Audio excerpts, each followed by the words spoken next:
এই নতুন সূর্য বাংলাদেশে গণতন্ত্র প্রতিষ্ঠায়, আইনের শাসন প্রতিষ্ঠায়, ন্যায় বিচার প্রতিষ্ঠায়, মানুষের মানবাধিকার এবং মৌলিক অধিকার প্রতিষ্ঠায় আগামী দিনের যে নতুন সূর্য, সেই সূর্য আমাদেরকে পথ দেখাবে এবং আমাদেরকে আলো দিবে। আমরা অধীর আগ্রহে একটি অবাধ, সুষ্ঠু, গ্রহণযোগ্য এবং অংশগ্রহণমূলক নির্বাচনের অপেক্ষায় জাতীয় অধীর আগ্রহে অপেক্ষা করছে। এই নির্বাচনে আপনারা কেমন এমপি দেখতে চান, সেই বিচারের ভার আপনাদের উপরেই কিন্তু এসেছে।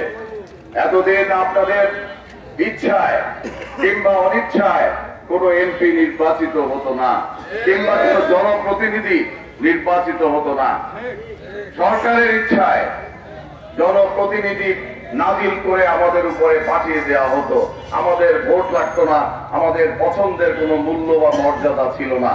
কিন্তু এখন এই পরিবর্তিত শাসন ব্যবস্থায়, পরিবর্তিত এই অবস্থায় এখন আপনাদের মর্যাদা বৃদ্ধি পেয়েছে, আপনাদের সম্মান বৃদ্ধি পেয়েছে। আমি মনে করি আপনাদের চিন্তা করার সুযোগ সৃষ্টি হয়েছে।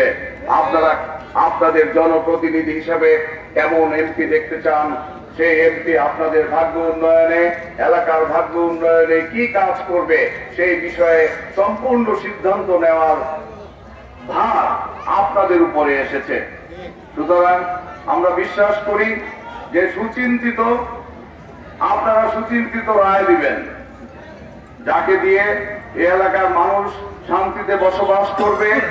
এই এলাকার যে দীর্ঘদিনের একটি বিরাজমান সমস্যা ভূমিদস্যুতা, এই এলাকার বিরাজমান সমস্যা জমি জমা নিয়ে বিরোধ, এই এলাকার দীর্ঘদিনের সমস্যা মাদক সমস্যা সবচাইতে বড় সমস্যা বলে আমার কাছে মনে হয়েছে।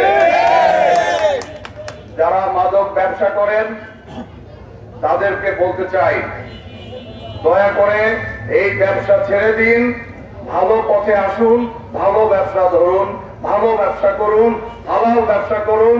যে ব্যবসায় আপনার মান মর্যাদা বৃদ্ধি পাবে সেই ব্যবসা করুন। যারা মাদক ব্যবসা করেন তারা কিন্তু সমাজের দৃষ্টিতে অপরাধী, আইনের দৃষ্টিতে অপরাধী এবং সামাজিক ভাবে তারা কিন্তু সবচাইতে নিকৃষ্ট মানুষ হিসেবে সমাজে স্বীকৃত। মসজিদে গেলে তাদের পাশে মানুষ বসতে চায় না, সমাজে তাদেরকে কেউ দাওয়াত দিতে চায় না। সুতরাং আপনারা মাদক ব্যবসা ছেড়ে দেন, ভালো হয়ে আসেন, সমাজে মূল স্রোতে আপনারা মিশে যান। পৃথিবীতে অনেক ব্যবসা আছে, আল্লাহ ব্যবসা বাণিজ্যের মধ্যে 90 ভাগ রিজিক রেখেছে, কিন্তু সেই রিজিক কিন্তু মাদক ব্যবসার মধ্যে রাখে নাই। মাদক ব্যবসা করে সাময়িক কিছু পয়সা কড়ি কামাচ্ছেন, কিন্তু সেই পয়সা কড়ি আপনার কোনো শান্তি এনে দিতে পারবে না। এই অবৈধ হারাম ব্যবসা ছেড়ে দিয়ে, মাদক ব্যবসা ছেড়ে দিয়ে ভালো কোনো ব্যবসায় এনগেজ হন, সমাজের মূল স্রোতের সঙ্গে মিশে যান। আপনার মান মর্যাদা বৃদ্ধি পাবে এবং আপনার ইজ্জত সম্মান বৃদ্ধি পাবে।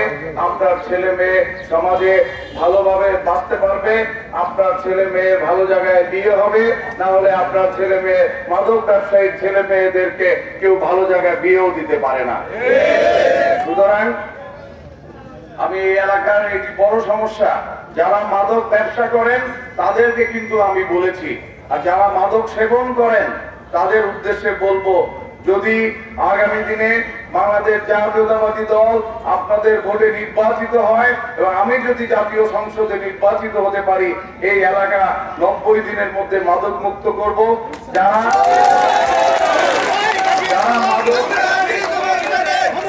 মাদক সেবন করেন তাদেরকে প্রয়োজনে আমি নিজের অর্থায়নে চিকিৎসা করাবো। তাদেরকে মাদক ছেড়ে দেওয়ার জন্য আমরা সহযোগিতা দিব।